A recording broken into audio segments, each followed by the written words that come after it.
It's time now for a look through the press with Diptyka Laurent, who joins me in the studio. Hi, Dipty. So Hello. we've got in the papers today lots of focus on Gaza and the famine that is ravaging its population.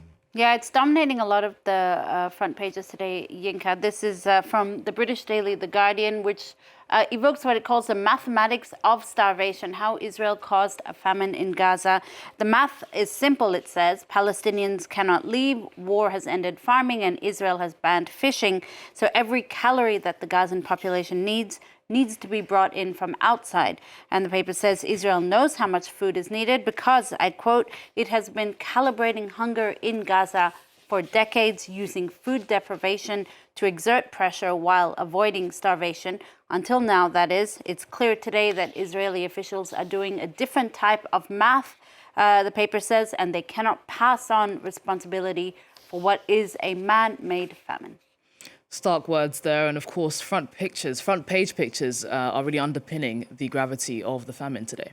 Well, you see it here on The Guardian, pictures of starving Gazans, and many of them children in the media, have shocked the world and sparked outrage against Israel's government. This is from Al-Quds Al-Arabi. Here, this is a pan-Arab London-based paper which talks about a diplomatic tsunami that's taking place against Israel in the wake of that famine. The picture, as you see here on its front page, of exactly how bad the famine is in Gaza.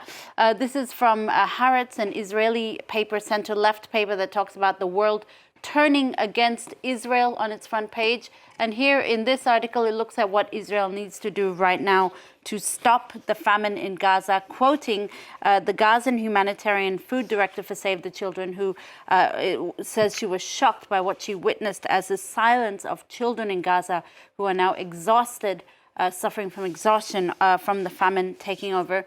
You also have Khalij Times. This is an Emirati paper looking at the massacre at the food queue. According to the Gaza Civil Defense, 30 more people killed while waiting for aid recently or yesterday.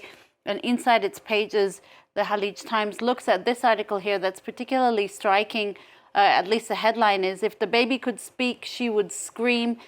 Looking at notably the risky measures that desperate mothers are taking to feed their infants in Gaza, including grinding up chickpeas to line their children's stomachs, which in some cases makes the kids even sicker than not eating at all.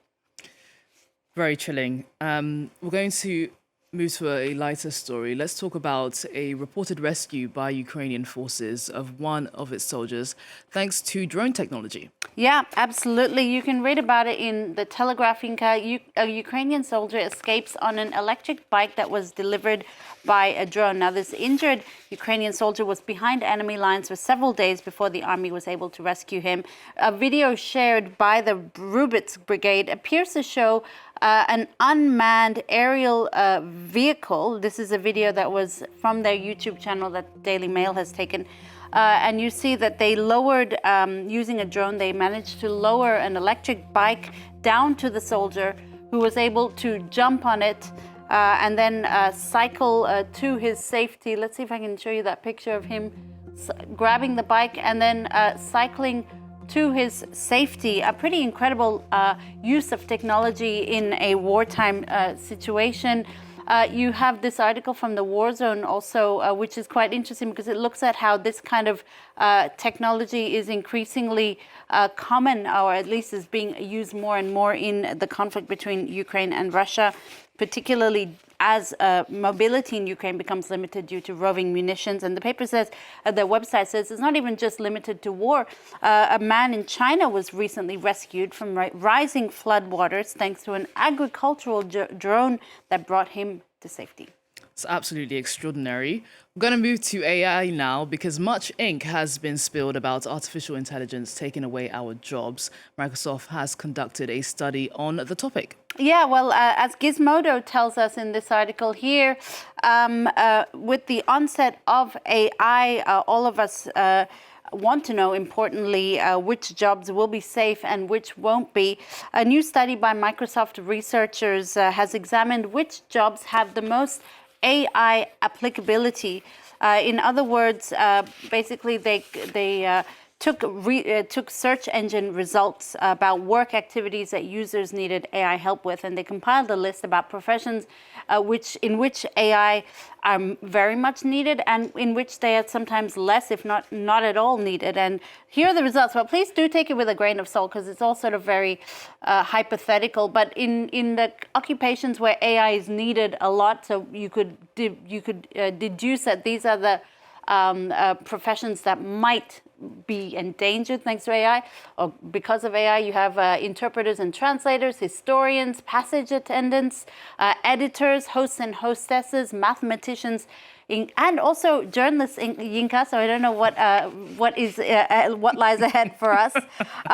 Sorry to be the bearer of bad news. At the bottom of the list here, so these are the jobs that would be, you could say, are safe from the onset of AI.